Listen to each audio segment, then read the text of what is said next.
official #1 local radio station. Naam, ahlan wasahlan msikilizaji, shukran sana kwa kuweza kutegea makala ya Voices Unchained. Hii ikiwa ni wiki ya 8 ya makala haya msikilizaji, kwa hivyo utazidi kufanya jinsi umezoea kufanya. Sababu kila siku wakati wa makala ya Voices Unchained, sauti yako ni muhimu sana msikilizaji, kwa sababu hakuna yule mtu ambaye anaweza kufunga sauti yako na minyororo, ndio maana tunasema ni Voices Unchained. Kwa hivyo msikilizaji, zungumza nasi kupitia nambari ya simu ya 0705424587 ama 0788200145. Na siku ya leo tutataka kuangalia how we can bridge the gap between young voices and real change. Kwa sababu vijana ni wengi sana, vijana wanachangia takriban 70% ya population ya nchi ya Kenya. Kwa hivyo ni jinsi gani ambavyo vijana tunaweza kuhakikisha kwamba tumeweza kufunga ile gap ama tumeweza kupunguza ile mwanya ambayo ipo kati ya vijana, kuweza kuwaweka viongozi wao katika kuangazia jinsi viongozi wao wanafanya kazi na kuhakikisha mambo yanaenda sawa kabisa. Kwa hivyo msikilizaji, kumbuka tupo hapa na kila siku ya Alhamisi tunakuletea makala haya ya Voices Unchained. Nambari yangu ya simu ni 0705424587 ama 0788200145. Na jinsi tunavyojua ni katika siku za hivi karibuni ama tangu wakati ambapo devolution ama zile serikali za county na ziliweza kuwekwa mpangoni ama constitution ya Kenya ilivyo introduce the devolution, vijana pia iliweza kuwapatia vijana sauti sana, ama vijana pia walianza kujitokeza kwa wingi ili kuhakikisha kwamba they are holding their leaders accountable. Na jinsi gani ni kupitia zile ambazo tunaita youth-led social accountability. Vikundi vingi ambavyo vinatokea, vijana wengi ambao wanatokea ili kuwa hold their leaders accountable. Na ndio maana wiki hii wageni wangu tutakuwa tunazungumzia jinsi ya kuweza kujenga uwezo wa vijana ili kuform ama kucome up na such youth-led social accountability teams ambazo ni zina nguvu na zina uwezo wa kuhold their leaders accountable. Kwa hivyo wageni wangu hii leo ni Bwana Kaara wa Idhaka, ambaye ni mtaalamu wa masuala ya kompyuta, ni mpenda miti. Alisema nihakikishe kwamba naeka pale ni mpenda miti, na pia ni kiongozi ama anaongoza zile online advocacy, anaweza kutumia mitandao kuweza kupigania haki na kuweza kuelimisha vijana na watu katika jamii. Pia ninaye Bi Sofia Katampoi, tumekuwa naye katika Voices Unchained. Nafurahia tena kuwa naye siku ya leo, ambaye ni ana run one of the CBOs ambayo inaitwa Golden Age CBO, na pia ni kiongozi wa vijana na ni mzaliwa, na pia ni kiongozi wa hapa Ololua. Anaongoza vijana na anaweza kuzungumza na kuongoza zile advocacy kwa mambo na governance. Kwa hivyo karibuni sana wageni wangu kwenye makala ya 8 au 8 of the Voices Unchained. Thank you.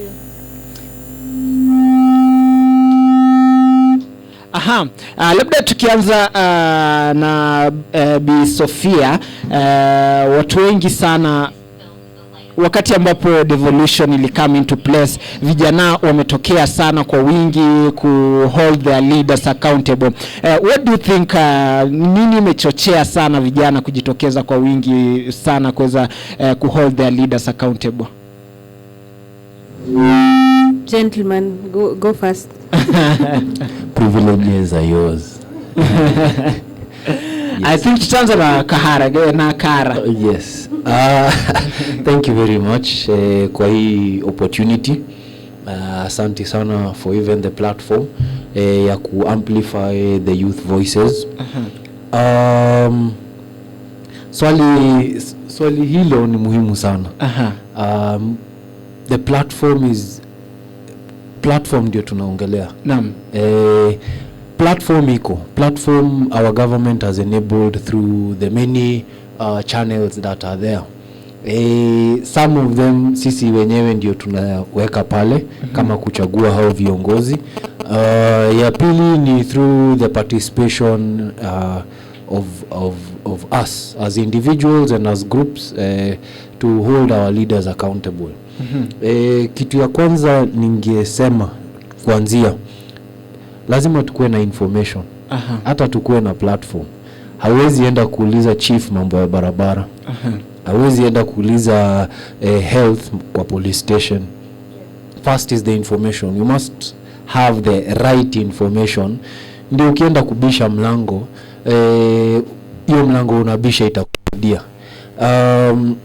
Nitapeana case moja, tushaienda kureport, not to report, to inquire about mradi ya national government kwa county government. Barua yetu ilikaa uko 1 year. Juu hata ukienda kuuliza kama barua yetu ilifika, wanasema yes, we received your letter, but there is nothing we can do about it. Hakuna the next step ya kufanya kwa hiyo ofisi. And proactiveness ya some of these offices inafikagia mwisho hapo. Haizi kuambia go to the next door to assist you, but they have changed so far. Tunapeleka mabarua na kama haihusu huyo mtu particularly, atakupeleka to the next office that is relevant to it. Mi naweza sema platforms imechange and changed to the positive. And when these offices see you over time, na wanaona intention yako si mbaya, wewe ni ule kahara wa miti, ni miti tu wanataka msaidieni aende. So over time they get to ndasema acclimatize to you as a youth before you expire. Youth is about 17 years. Sophie, one of the things apart from information, nakumbuka wakati ule ambao tulikuwa hapa mara ya kwanza tulikuwa tunasema there is power in groups. Wakati mnakuja, wakati mko katika kikundi nyinyi kama vijana, such youth led social accountability teams, wakati mnakuja kama mko kama kijana, itakuwa ni rahisi sana nikikuja mimi na Sophie na Kaara, tukikuja tuko na group rather than wewe Sophie kuenda peke yako. Labda what's the process of coming up with such organization, kwa mfano a CBO ya kutetea haki ama ya kuhold leaders accountable? Okay, let me take you back kidogo tu. Vile uliuliza vile mayouth wamejitokeza na what has been their drive. I'm so happy to be seated on the same platform na Kaara wa Ithaka. My name is Sophia Katampoi, and in 2014 December I planted my first tree, and I was with Kaara wa Ithaka. That is almost 10 years ago, when we were around 25 years of age. Na tulipoanzisha hiyo the first tree planting activity, we also used it as a platform to come together as youth to talk about the issues that were affecting us. Fast forward, I registered the organization with Kaara being a founding member among around 15 other youth. And in 2015, Kaara vied for MCA in Ololua Ward. But you see, at that point, we were not informed properly about voter registration, the stations we should have been. That if you're vying for MCA, let's say in Ngong Ward, you have to be a registered voter in Ngong Ward and not in Ololua Ward. Kuna zile vitu ambazo hatukuwa tunajua. So one of the things that the youth we can actually do is to equip ourselves with the proper information before we begin to make moves. There's someone who said, if I have been given a few hours to cut down a tree, I will spend the first, how many hours? I will spend like the first 12 hours nikinoa hiyo shoka yangu. Let me tell you, when I was vying also for MCA in 2017 and 2022, I realized that the biggest mistake I made as a young person was not planning and preparing properly. So as the youth, even as we seek to register CBOs and all that, can we plan? We need to spend a lot of time in the planning stage, so that we can spend a very small amount of time in the execution stage. If you do not plan properly, you will not be able to make it.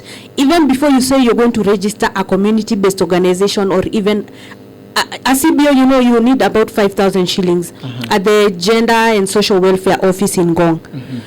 But before you get to that 5,000 shillings, can you start as a self-help group, which will cost you only about 1,000 shillings? And even before you register as a self-help group, do you know each other as a group of youth? Do you know your temperaments? Do you know your attitudes, your character? Mimi wacha nikuambie, by the way, I remember the first time I was part of a community-based organization was around 2009. Kuna jamaa huko kwetu alikuanga very influential.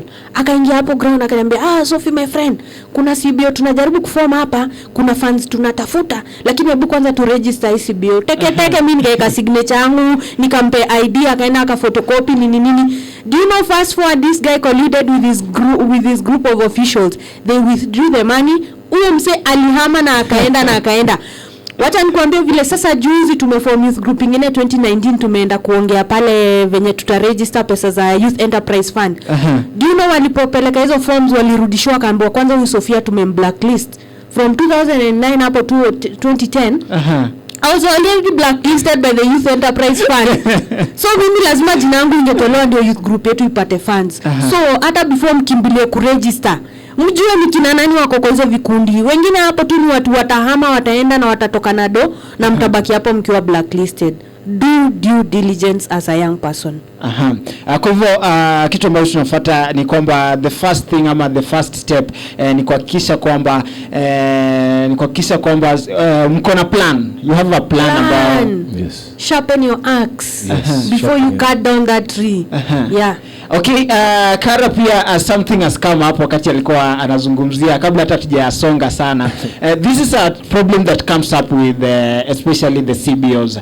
Unapata tumeform labda tumesema tunaform CBO ya kutetea haki za kibinadamu, tunaform CBO ya kuweza kuhakikisha kwamba haki za wananchi zinaweza kushughulikiwa, labda tunaform CBO ya kuhakikisha kwamba devolution inafikia watu pale chini.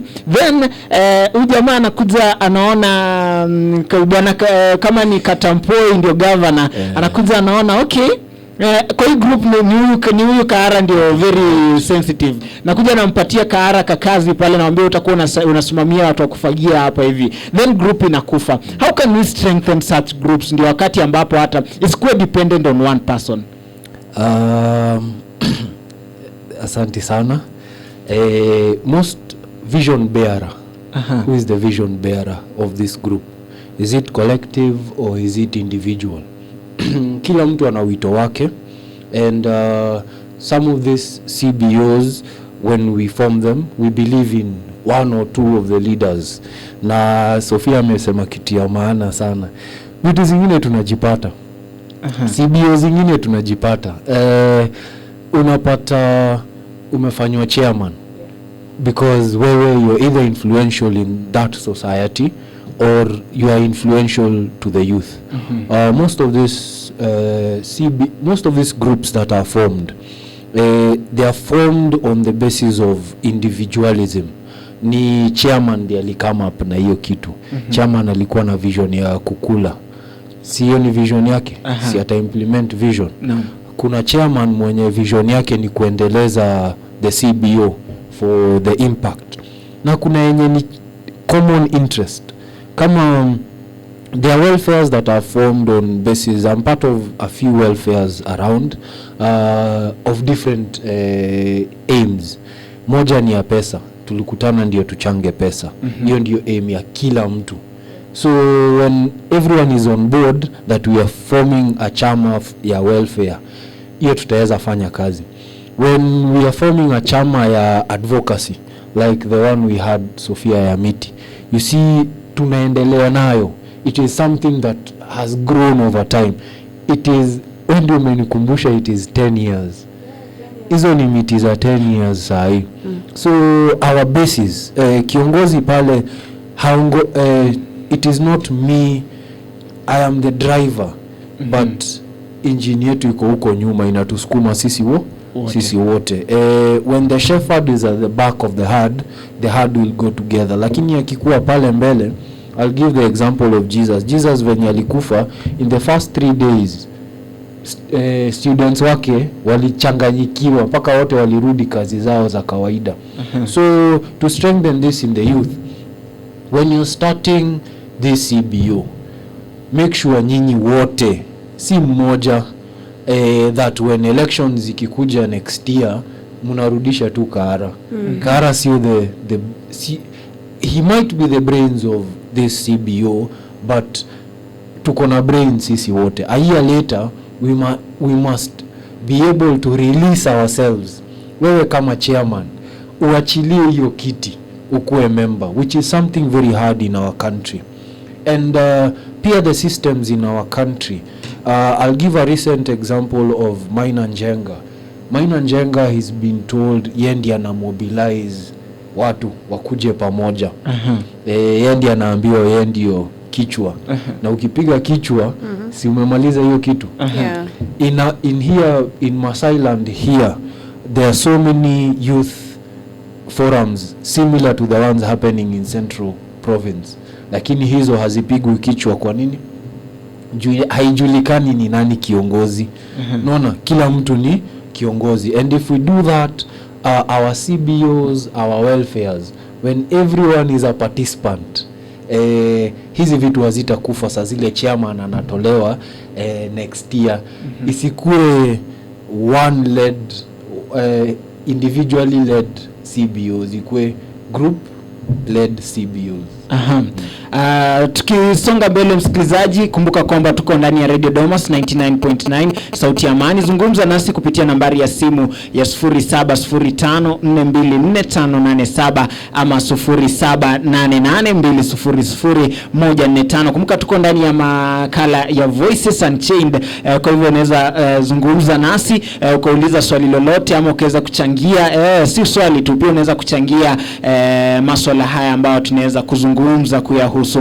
Kwa hivyo another thing ambayo pia ni important sana, especially not just CBOs, wakati ambapo vijana wanakuja pamoja wanasema we want to hold the leaders accountable, such organization ama such groupings ama such youth wanahitaji pia partnership. How important is partnership, especially kati ya institutions, kati ya other organizations? Okay, I would say partnerships are very important because like when I started out tree planting, I didn't start alone. I started with Kara Waithaka and I started with others. And then later, because you get to a point where you can become exhausted, even as a young leader or a political leader or even as a community leader, even as a parent. Sasa zingine unasikianga tu yani uko na ile uchovu because sometimes kila mtu needs to take a rest. When I was starting to get tired, Kara now was picking up his strength and he started his own organization. Inaitwa Green Forest Friends of Kenya. And now Kara has taken it up and taken it on a notch higher. Had I not partnered with him, I would not have been so happy kuona what Kara is doing right now. And now he's giving me the energy to now go back into full gear. So do not work as an individual, always want to work with partners. Of course, saa zingine tunakuanga na ile kitu, even as leaders, I don't want to share my idea with you because sitaki kukuona ukishine kuniliko. True. But let me tell you, you do not light a lamp and put it under the table. Even that is a word in the Bible. When you light a lamp, put it on the table so that everyone, it can be a guiding light to everyone. Mimi pia, I did not get my energy ati niliamka tu siku moja nikajisikia mimi ni kiongozi. My mentorship started with someone called Samuel Washira. I'm not sure if you know. Yeah. Samuel Washira was the one who mentioned me. Big up to Shira. Samuel Washira pia ni kijana wa Lolo Ward na ameweza enda kufanya anaishi Rongai sai. He has started a family and he's doing his own projects. Samuel Washira was the one who put activism in my heart. Someone else I would like to credit for the partnership and how they started mentoring me as a young person is someone called Dennis Ademba. Dennis Ademba brought us together in 2015, and him and his brother, they started something called the Moran Hub. It was this place vile mko kwa radio station, mko na different rooms where people are doing different things, and then munazipika pamoja na you bring it into a very nutritious meal.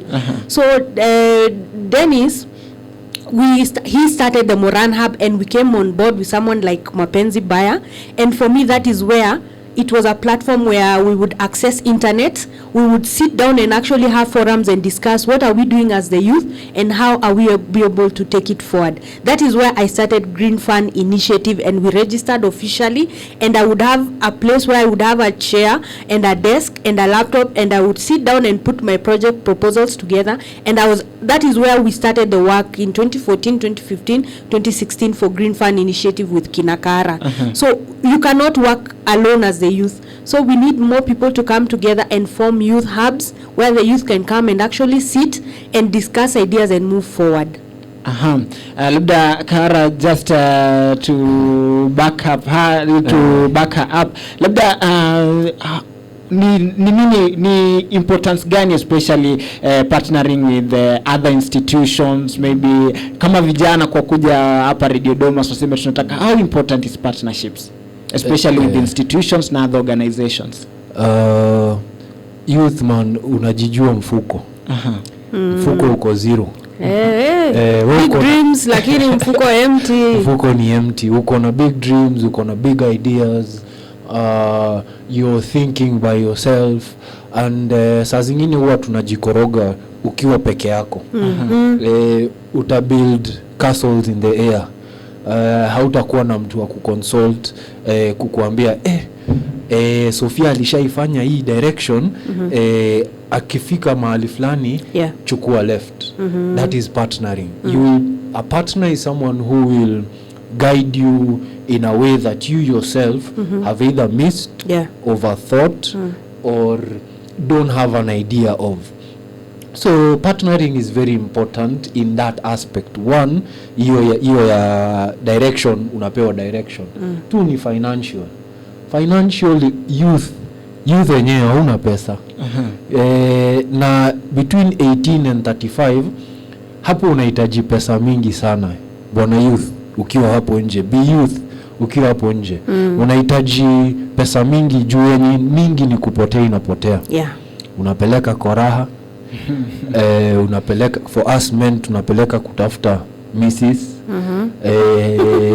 Hapo ndio unalipa fees probably yako if you're paying your own fees. Hapo ndio umeanza kulipa nyumba. You need a partner for your ideas. Moran Hub was a very great idea. Big up to our current DCC. Those are the partners you need. Radio Domas, kuja uongelee mambo yako hapa kwa radio. Itasikika na mudhamini hapo nje, apige simu aseme I want to partner with you. Financially, save, ukuwe na financial partner. Bank, sacco. In the 17 years you will be a youth. Hiyo ni pesa mzuri sana, unaweza kuwa umesave atakani chwani mia. At least financial backup utakuwa nayo. Partnering ya mwisho, kanisa,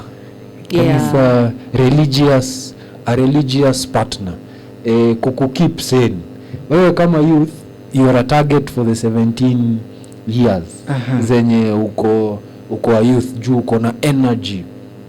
A youth has a lot of energy that needs to be channeled into a funnel. Isitoke nje. Ndio kwa maana tunaambiwa kuja ujoin CBO venye Sofia aliambiwa. Akachangamka juu yeye energy ni mingi, haina direction. So ikionyeshwa tu direction moja inachukua. So partnering, very important and very become discerning ability yako inafaa kwa juu sana. Who you are partnering with. I have had so many partners, wengine tuna drop along the way juu ameni under short change. Inafika mahali una invest ile kidogo uko nayo, lakini keki inaenda kwake. Yeye alikuonea mbele, akakufikia mbele. When it comes to now, kwa keki ikigawanishwa, wewe hata huko kwa meza, hauko kwa room, hata hauko kwa vicinity, lakini jina yako ndiko wapi? Pale. So partners are very important. Discern your partners, take time to know your partners. Sophia insist sana. Partners hao wasibi wenye mnafungua. Wajue isifike treasurer atahepa. Haujui hata anaishi wapi, anafanya nini. Hata ujui anything to do with watu wao. Hata kwanza hiyo kutojua ati unaweza bisha hii mlango umpate. Na mtu amehepa na mado, ni mmebaki blacklist kwa Uwezo Fund ama Youth Enterprise Fund because of you are looking to make partners but you did not investigate your partners. And what Karam means when he says that word discern, DISCERN, you have to be spiritually awake. And what better way than to read your word and become grounded and focused in the word of God, manzi. Yaman 0705424587 0788200145. Kumbuka makala ni ya Voices Unchained ambayo inakujia kila siku ya Alhamisi. Leo niko naye Sofia Kantampoi pamoja na Kaara wa Idhaka ambao tunaweza kuzungumzia masuala ya youth led social accountability teams. Kumbuka vijana, kama jinsi tumeangalia, vijana ndio wengi, vijana ndio we form almost 70% ya population ya nchi ya Kenya. Unapata wako chini ya miaka 35. Kwa hivyo ni muhimu sana iwapo kama vijana tutaweza kujitokeza na kuweza kuhold our leaders accountable. One of the things ambao tumeweza kuona ni kwamba we need knowledge. Tunahitaji ile knowledge, tunahitaji kujua ni nini tunafaa kufanya. Tunafaa kujua ni ofisi gani tunafaa kuziuliza maswali. Na hiyo yote the knowledge pay increase the number of youth led social accountability teams. Increase, it has really increased. Ukija hapa Ololua utapata kuna hii inaongelea mambo na vijana. Ukienda pale Ngong kuna hii ina hold the leaders accountable. Kuna hii inafanya. But how can we build the capacity of such teams? Yes, awareness, watu wameanza kupata awareness. How can we build the capacity of such teams, Sophia? Okay, when it comes to capacity building is, I would like to say, it's a very intricate balance. Mimi capacity yangu sahi bado inaendelea kukua built. I cannot say it has been really built, but maybe I can share my personal experience how I was able to go about it. My background training, I thank God I was able to be trained in peace and conflict transformation and in counseling psychology. Not everyone may be privileged enough or lucky or blessed enough to have been able to go through that route of formal education. How about use the route of informal education? There are a lot of technical courses now being offered. If you're not into technical education and all that, you can train yourself in the arts. You can become an actor, you can become a poet, you can become a writer, you can do spoken word, or you can sing. I don't know which you prefer. Get together with other like-minded people, but do not just stay with people who are telling you, good, you're doing a good job. Penda kukaa pia na wale watu wanakukriticize sana. But also be very careful for these people not to break down and destroy your character and your self-esteem. Mimi, in 2013, when I was being mentored by Samuel Washira and Dennis Ademba, tukashikana na another active lady doing a lot of good things on the ground called Mapenzi Baya. We were able to be among the founding members of something called the Rotaract Club of Ngong Hills. Rotary is something a movement that started over 100 years ago, and they are found in every country and literally in every town. What they do is that they come together and partner to support each other, be it through business, but they are really big on doing community activities and giving back to the community. So when the Rotary Club of Ngong Hills they formed, most of them are usually above 35 and they are professionals. They normally need something called a Rotaract Club, which is for people between 18 and 30 or 35, trying to find their foot professionally, maybe in school and just starting off on their careers. Then Rotary mentors Rotaract. So we were among the founding members of the Rotaract Club of Ngong Hills. You can go online and check it out on Facebook or on Twitter. Then join them. They usually have weekly meetings or bi-weekly meetings where they bring professionals of different kinds and they do different community projects. That way you will be able to expand your network. They even have something called Interact Clubs. Hiyo ni ya watu wako between 12 and 18 years. Upper primary and secondary level. So there's something for everyone. So you can be able to find a mentor as well. Build your capacity. Pick some people, they do. Okay, tuongea tu kweli sahi Kara. Unaenda university, unamaliza, unakosa job maybe kwa ile field yenye ulikuwa umesomea. And ujue sahi hiyo ndio kitu ina cause depression among the youth. Wewe unapata umetrain maybe as an engineer or hata tu tuseme maybe umetrain BCom. labda haujakuwa privileged enough, or maybe that was not your calling. Unaona, because sometimes those things tunaenda kufanya uni, unapata hata labda ukimaliza unapata mimi hata hiki kitu sikuwa interested nayo.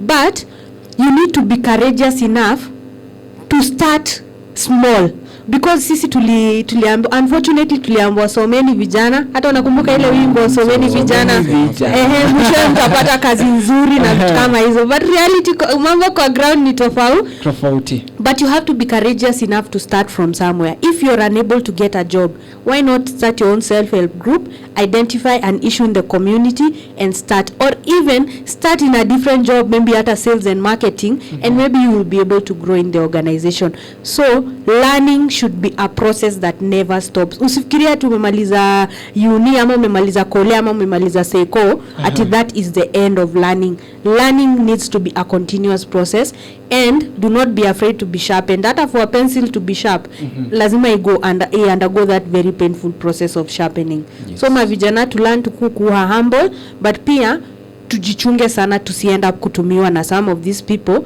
who are taking advantage of our youth, and before we know it tumeshapita 35 and now we are feeling like tumetumika na hawa tumetumika na wanasiasa, hatujaipata any opportunities. Why don't you also create an opportunity for someone else?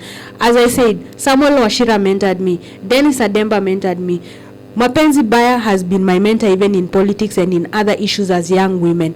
How about I also look for someone else that I can mentor?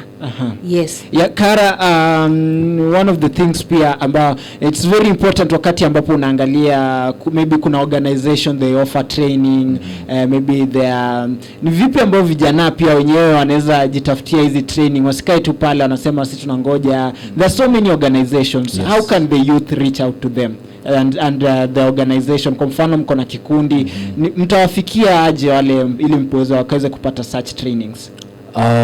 Asanti. Capacity building, lazima mkuwe mnajua the knowledge. The knowledge siku hizi si kama kitambo. Before me, you had to walk into an office to get information. The years before my youth. Right now mitandao iko. Hawa watu wanasambaza hii information each and everywhere. Badala ya kutumia Facebook time yako kuscroll picha za jirani kuku yake, so scroll organizations, na ni nyingi sana. And organizations, what we are told, organizations don't work with briefcases. They work with something tangible. What's a briefcase? They don't know. Briefcase companies, briefcase organizations, they are always in a briefcase. Hawana hata venue, hawana location, hawajulikanangi wale wanakuanga. Hata hawana social media page. So CBOs, build your capacity, kutana geni mkiwa wawili watatu, si mnakutana kukata maji, si mnakutana ball, si mnakutana kanisani. Those are places that your CBO's track record is being recorded. Hata mimi nashukuru Mapenzi Baya, alinifunza hiyo story ya kuchukua picha na kurecord. That is something you will tell an organization like Voices Unchained. Sisi tunafanyaga hivi, mnatusaidia wapi? Juu sisi tunafanya hivi na tunataka kufika wapi? So when you go to an organization, wazazi wetu wanakuulizaga, si unipe experience yako. 15 years from when you were 18 to 35, 17 years. Hauna experience? Uko nayo nyingi sana. Piga picha. For 10 years yenye tumepanda miti, I can show you hizo miti. Saa hii hata nikijiita Kara wa miti, hakuna mtu akona doubt mimi ni wa miti. Because even on my social media pages utaona miti. You see, so even your CBO post siku hizi ni kupost. Kupost ni bundles kidogo. Juu wewe unapostingi every day. Na unapostingi nini? Memes. You already have the capacity, build on it. This information is available. Ukisikiza Radio Domas, si utapata. Ukiingia kwa page yao, si utapata. Pale kanisani, pale msikitini, pale kwa base, tuache stories za jaba. tuanze stories hizi za kujijenga. Na hata kama kwa hiyo stories za jaba najuanga kuna kuoga na ukweli. Ukiweza discern some of these people are very learned. Yeah. Ololuwa Road is one of the most blessed and blessed areas of educated people. Watu wenye tunakuta wako kwa bars, the addicted people are doctors, are pilots. Asa wakiongea si stories za jaba anaongea alipata hii addiction akiwa in kazini. So most of them have this information. Number 2, Ololuwa Road na Ngong Road ni bedroom ya some of these people who run this country. Ni jirani yako. Hapo atakuibia kasiri, tunafanya kwa ministry. That is how I got the PS of forest, former PS of forestry to become my patron wa Kenya Forest Club. Wakati nilikuwa Kenya Forest Club. So ni jirani. Mama yake na mimi na yeye tulienda kanisa moja, tulisomea shule moja. You see those links that you have. If mapenzi baya angekuwa jirani yangu, ningejuaga hizi vitu. If Sofia kiongozi wangu hapa kama singekuwa jirani wake, ningekuwa najua hizi vitu. We have everything within our capacity. All you have to do is build on it. Na mimi najua tuko na hizi vitu zote. Hapa we are very privileged that we have government offices within our reach. Very big government offices. DCC kwake ni wapi? Sini hapa juu tu kwetu Ngong. Ingia kwa hiyo ofisi, hawezi kufukuza. Atakwambia ungoje kidogo. Hiyo ni kawaida. Juu kuna mtu alikutangulia. Enda umueleze. Na si umueleze alafu upotee. Out of sight, out of mind. Let us use the basics of life. Wewe kama youth uko na mzee mbele yako. Huyu mzee tunajua nchi yetu it is led by the older generation. Hata tutake tusitake, they are the ones who came here before us. They are the ones in these big offices. They are the decision makers. Them being on board with us inasaidianga sana. Ndio unapigiwa na mzee unaambiwa kara mko na miti fulani, huyu ni mzee wangu, anakosaje kujua kwenye miti inatoka? Ni venye mimi nimepiga kelele kumliko, kwa hivyo ataniitisha miti juu. I am not out of sight, so I am not out of mind. So youth, out of sight, out of mind. Hicho ni Kaara wa Idhaka ambaye yuko pamoja na Sofia Katampoi. Tunaweza kuzungumzia masuala ya kuweza kuangazia vijana na jinsi gani vijana wanaweza kujenga uwezo wao kuweza kuhold the leaders accountable, kuhakikisha kwamba wanaripoti, wanajua ile barabara ilijengwa shilingi ngapi zilitumika. Ni kweli ni pesa hizo zilitumika ama ni stories za jaba vijana ita. 0705424587 ama 0788200145. Kumbuka tupo ndani ya makala ya Voices Unchained. One of the things about tumekuwa tukizungumzia kila siku wakati tunazungumzia masuala ya vijana, masuala ya wanawake, kama jinsi tulivyokuwa tunazungumzia wiki iliyopita, ni beyond tokenism. Beyond tokenism, kwa sababu it's something about many of the youth wanajipata ama wanajipata wapundani ama wanajipata tu wamechukuliwa imewabeba because maybe sisi tuko kikundi, sisi tumesema we want to hold these leaders accountable. Najua it goes back to capacity building, to information, lakini jinsi gani ambayo vijana can go beyond kupatiwa shilingi 200, kupatiwa shilingi nyinyi kikundi wote niwahesabia 1500 nyie endeni. Sophia, how can we go beyond this? Unajua mimi I don't mean to be inaitangwa a cold towel ama a wet blanket. But a poor man does not care about policies. True. Someone who is on an empty stomach, hata Wakikuyu anasemanga mtu wako na njaa apeagu story. True. Kwanza anapewa chakula. Si ni kweli? Lakini youth, hata kama hakuna ule mtu anaweza tu give us handouts, we can work for ourselves. We can start something for ourselves. There are so many platforms right now looking to build capacity of the youth. Now this conversation somehow always goes back to capacity building. Tuko na a young man in Olepolos anaitwa Derrick Suyanga. He's part of social justice ya Ololo Award. They went and found an organization called Shofco. Shofco is more than 20 years now based in Nairobi County. What Shofco does is it's called Shining Hope for Communities. They even have a 5-year program where they are supporting youth for free to take up short courses. They have a list of over 22 short courses, even including baking and decorating cake.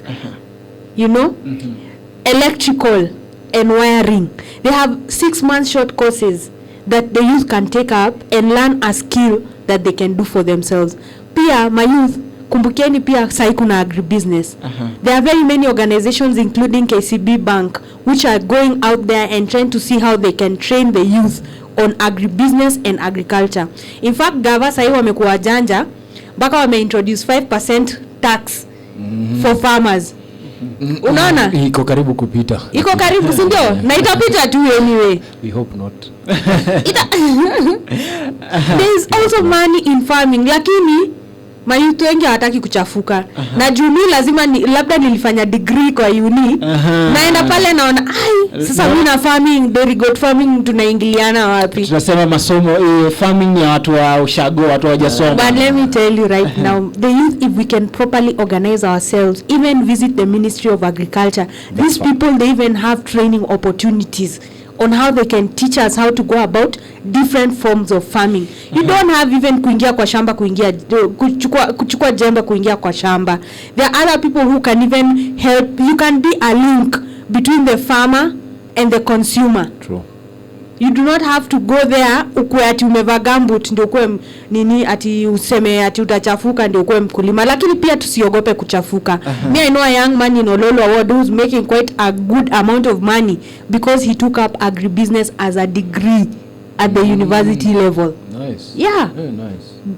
Agriculture economics. There's something called animal science.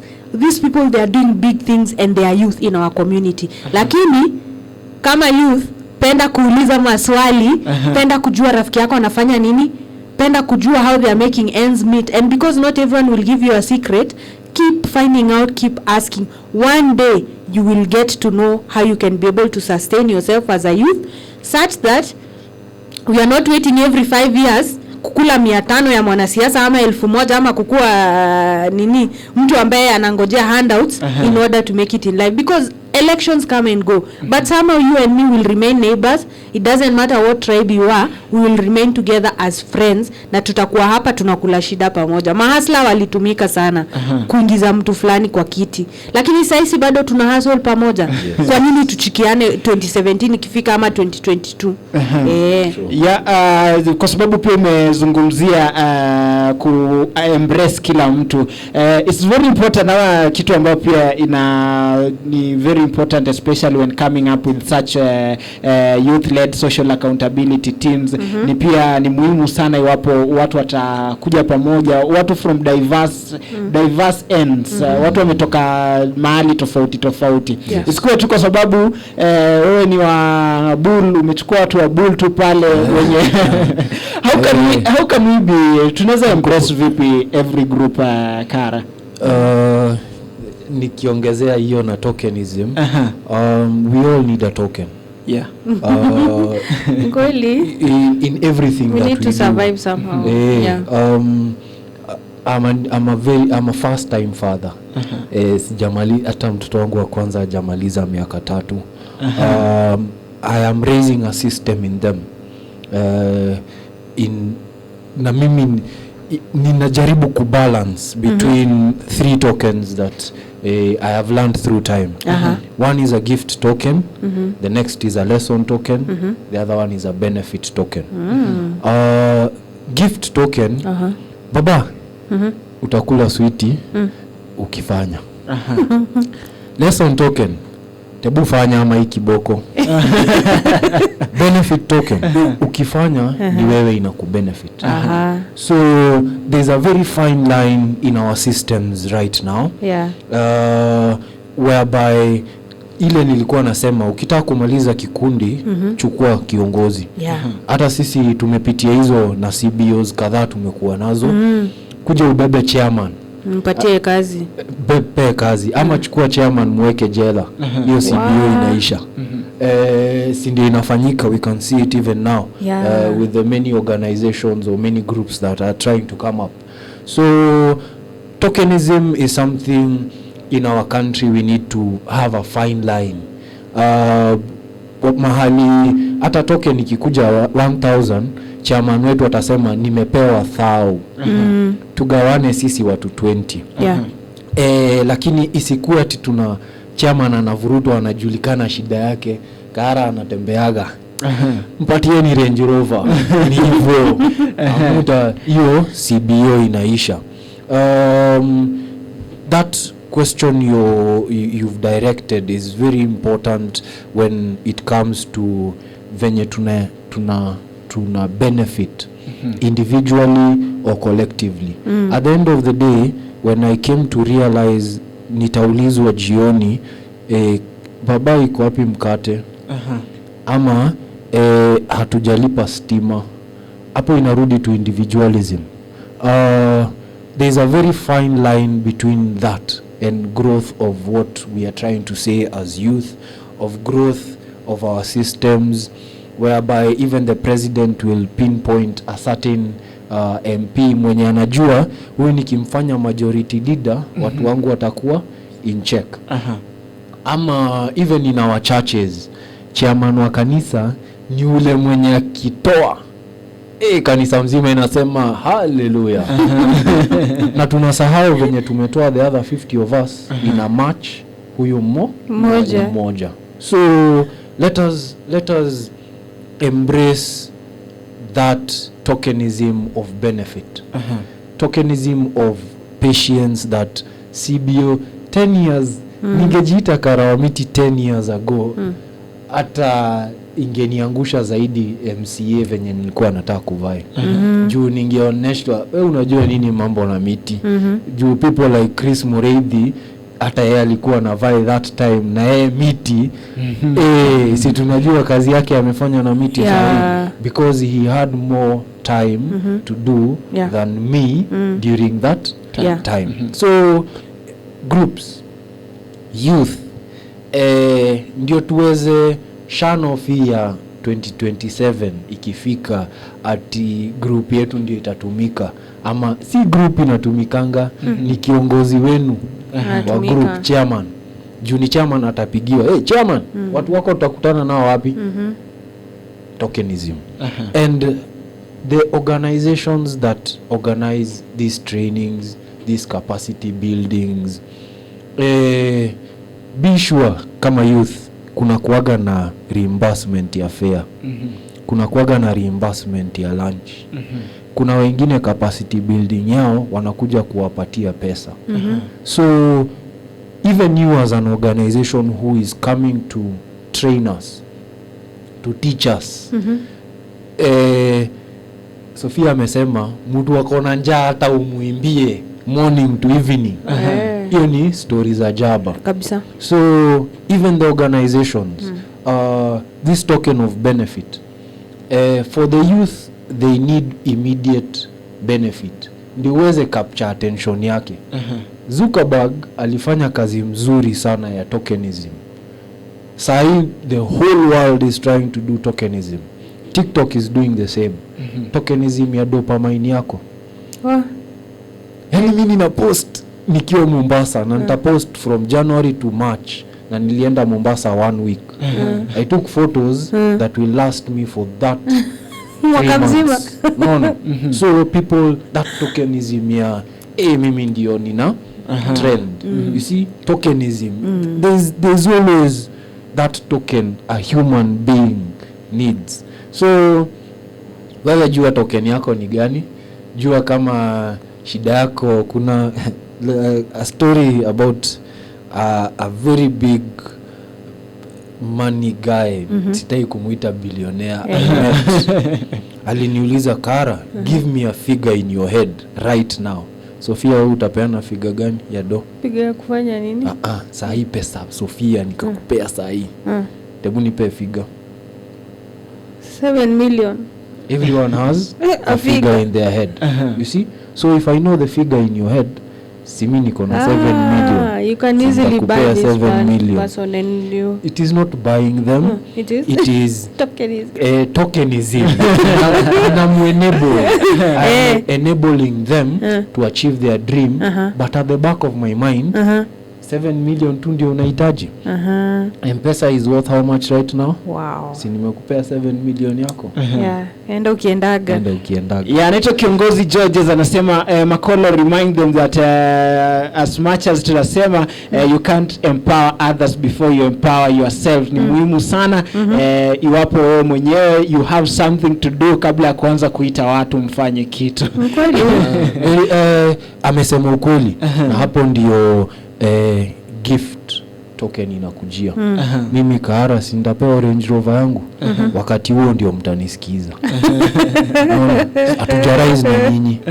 Nimerise peke yangu. Naona hiyo mentality. It's seriously in us. Juu Kahara atakuja na a very noble cause. Tutarise pamoja. Lakini utaniuliza Karas tunashindaga base na wewe. Ananiambia nini? Huyu ananiambia nini? Ukingojea siku ile nitarise na nikirise best yangu nimwambia ni nani? Bilionea. Enyewe roho safi. Hata kwenye tunaenda kukunywa chai tunabadilisha. Si kubadilisha. Saa hii ninaweza afford kwenda mahali president wangu anakunywanga chai. Si mimi nataka kurise. Mimi. Si. Mimi nataka kurise. So I will go there because nimeambiwa lazima nijiongoze ndio niweze ongoza wengine. Yazungumza nasi msikilizaji kupitia nambari ya simu ya 0705424587 ama 0788200145. Kumbuka makala ni ya Voices Unchained. Nazungumza naye Sofia Katampoi pamoja na Kaara wa Idhaka. Nafaa kuwa very careful to pronounce your name. Thank you. Nafaa kuwa very careful. Okay, there is this thing ya social media. Ulikuwa umeguzia ukasema first of all tumia social media ku approach ama ku map this organization, ku analyze data. How can we make it possible, Kara? Tukianza na bundles zako unatumia na nini? That is what I ask. Ni kuangalia status za watu, ni kuangalia achievements za watu, ama ni kupost achievements zako, ama kuwa post achievements za watu. Data is the most important thing in the internet. And data mining is an art you need to know. Ukiendelea kulike meme loads, timeline yako ni meme loads. Inajaa memes. Ni memes. Ukilike agribusiness, agribusiness ndio itajaa. Algorithm. It is that algorithm that is there. So you as a youth, you as a CBO, CBO yenu timeline yake ikijaa memes, mtavuna memes. Ikijaa miti, mtavuna miti. Ikijaa projects, mtavuna projects. And that is how utapata these opportunities like Voices Unchained. Itatokea kwa timeline yako. You mine that data, then you use it to your advantage. Tagging. Wacha kutag 99 others. 99 of these others hawajui, labda wao ndio meme loads. Timeline yako itajaa meme loads. So tag relevant bodies. The information that they have will appear on your timeline. Because social media is we are in that, kulikuwa na industrial age. Sahi tuko internet age. Use this internet to grow your capacity. Grow your social media reach over time. 10 years is a long time for my social media platform to grow what I am doing right now. Watu wananijua Kara wa miti saa hii juu ya the timeline that I have. Hautakosa miti back then, hautakosa miti in this journey. So grow your capacity of social media. Social ni social ni kama tukutane base, wewe anze kuongea stories za Jaba, mimi naongea stories za Range Rover. Wakati mtu atahitaji Jaba atakujia kwako. Wakati mtu atahitaji Range Rover atakujia mimi. Sio? Nataja Range Rover juu Mdhami ni kama anasikiza huko nje. Well wishers. Always point out what you have a passion of. Point out what you are doing and the algorithm will automatically pick. Juzi president watu walimkemea akikutana na CEO wa TikTok. My friend, mimi nataka kukutana na CEO wa TikTok. Anipe tu 5 minutes. Nitamwambia tu aniimplementie algorithm ya miti. Yenye mtu tu akitype trees inakuja Kaara. So everyone in the country akitype trees, mimi ndio the first. Tunatrendisha the wrong things. If you've noticed, we trend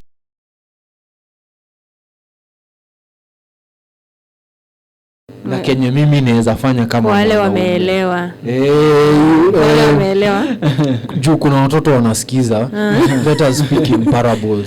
The parable interpreters will interpret. Juzi ndio nimeingia TikTok. I had a fancy of TikTok because the president met the CEO. Where lives are TikTok, my friend. Hey. Education on TikTok. I want to go to China and see what they are doing with their TikTok. Facebook. I want to see the countries we call developed, what they are doing with their social media. Something in 209 ndio sisi tulianza kuona Facebook imeanza kushikashika. In our class, I have 3 friends. Hawa watatu tulianza kuangalia DIY, do it yourself. Capacity ili build because I can do things right now by myself in the house. Vitu vijana wengi ikifika unapita 35 mazee hata kupigilia nyundo hauwezi. DIY, do it yourself. If our social media was full of things you can do, DIY for yourself, that is things you can grow. If our social media is full of information about how to grow this capacity we are talking about, getting financial partners, how to grow your own food, unaona, the developed people are coming back to our countries to grow their own food organically. Juzi nimepanda miti ya fruits na Italians. Na mnajua tunazipanda wapi? Kwa informal settlement. What? If everyone had an avocado tree, mimi niko na 2 kwenye naishi. Na nina ndege yangu ya county ninaekaga avocado every season. Nakuja hapo vet nafungua, napata 2-3 shillings zangu. Ndege ya county ni pro box. Inaitwa ndege ya county. So internet, social media is the most social place you'll meet people. Is the most social place you'll get to interact with people. Socialize for the better, not for the worse. You know you should charge for that. That is a very 5-minute consultation. Kara, wape fimo cha 200. Teke. Andika invoice. Teke andika invoice. Okay, Sophia, pia just tukisalia hapo kwa social media. It's a tool that pia these organizations hazija utilize enough. The organizations have not utilized enough. How powerful is social media, especially on holding the leaders accountable, coming up with how powerful is social media? Pia how powerful is social media for the youth to make sure that they are in the decision making table. Unajua youth tuko pale tu, sisi ni kuambiwa ama sisi ni tunauliza tu, then tunaambiwa tutawapatia feedback. How important is social media kuhakikisha kwamba these youth are in the decision making table? By the way, social media is very powerful, and I do not want to add more than what Kara said, but we need to actually hold our leaders accountable, discuss some of the things and budgets that are being tabled at the county and at the national level on social media.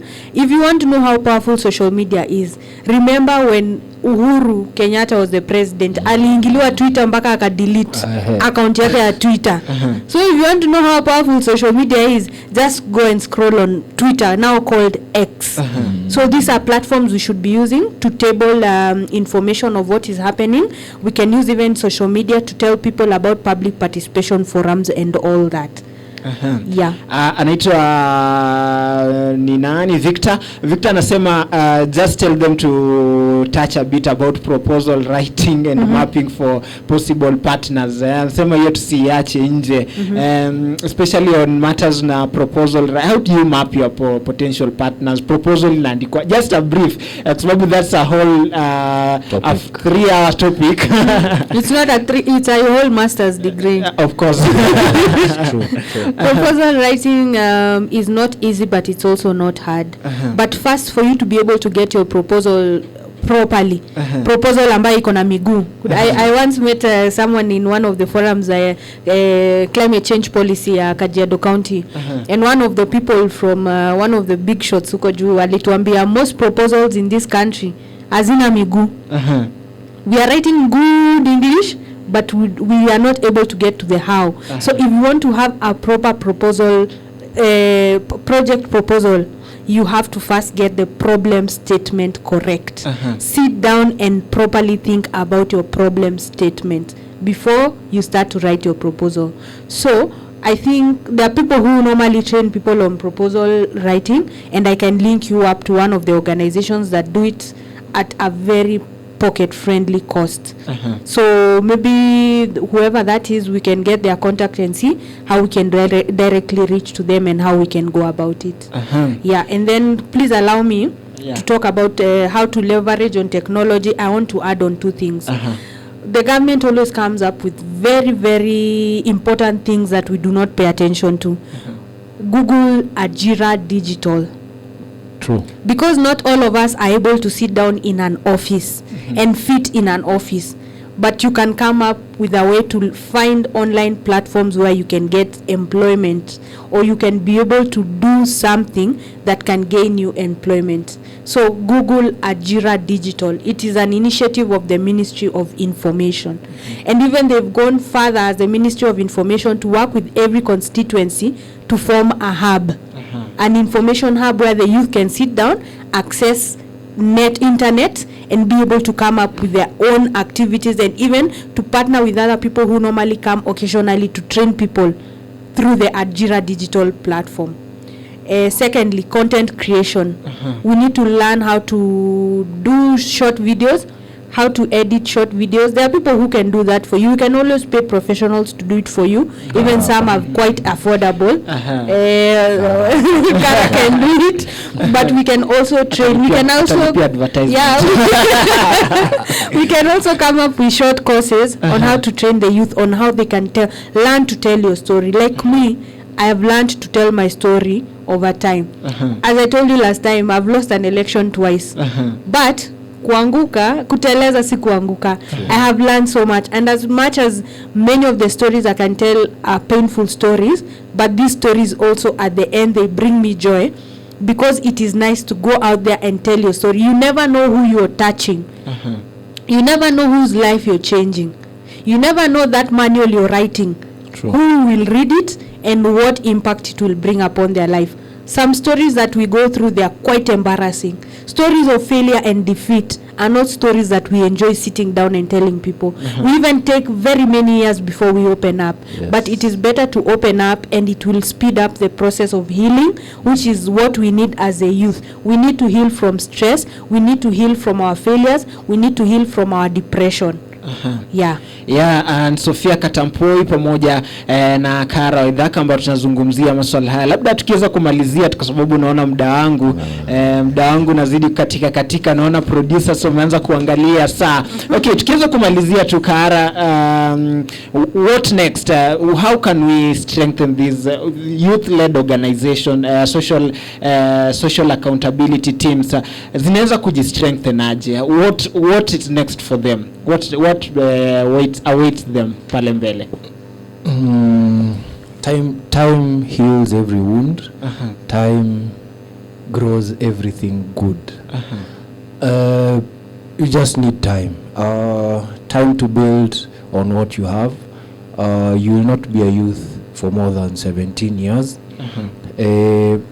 Na vitu unaanzaga kuomoka ukifika 30 ndio watu wanaanza kukuamini.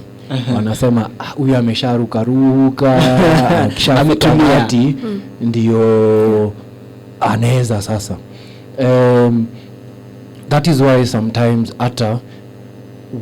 when you are amongst people who have been in the industry for a long time, wanakuangaliaga na experience yako ya time. See what you can do. It is the time that you have taken to do it. So this youth led organizations that want to do advocacy, take time, learn your leaders. Kama the political leaders that we have, take time to learn them, take time to know how to approach them. Sahi ndio social media office is being implemented in our country. Sahi ndio hiyo office, at least mzee atauliza ati anafanyaga nini? Kupiga video na picha na kuweka wapi? Pale kwa social media, Facebook. Ile Facebook walikuwa wananitukana kama CS. You see? So climatizing these leaders to get to learn about the platforms that the youth are conversant and are able to get the information from will take time. So social media nkwenda kuguza hiyo ya waheshimiwa, because waheshimiwa saa hii ndio wanaanza kugrow hiyo capacity ya the departments, getting information out there through websites and social media platforms. A website and a social media platform are two different things. A parting shot for the youth. There's no other record that you can put better than a website and social media, because it can be accessed from all over the world. Sahi our president ametufungulia milango mingi sana, ni sisi tuingie tu. One ni hiyo ya internet capacity building, internet and connectivity capacity. Juzi Kajiado ndio our communication CS, if I am not wrong and I stand to be corrected, walikuwa wanaweka networks in Kajiado County ndio watu waweze report human wildlife conflict. So that is the capacity that is being through internet, through technology, through content creation. Hiyo Sofia anasema you just need your smartphone. There are so many apps that are there that you can use.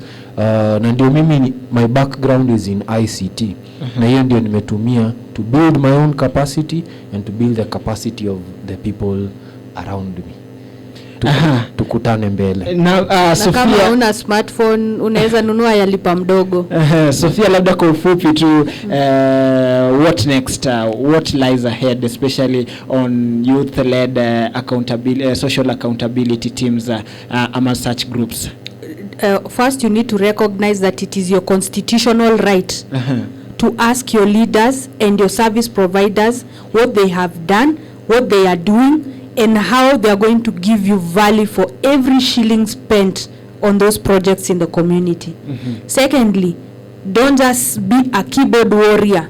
Kazi yako ni kutukana watu kwa mtandao because you're sitting and hiding behind a phone, but ikitakikana watu waingie kwa ground hata wafanye clean up, wapande miti, wamagilie hiyo miti maji, washughulikie watu wazee kwa community. You're nowhere to be seen and you don't care.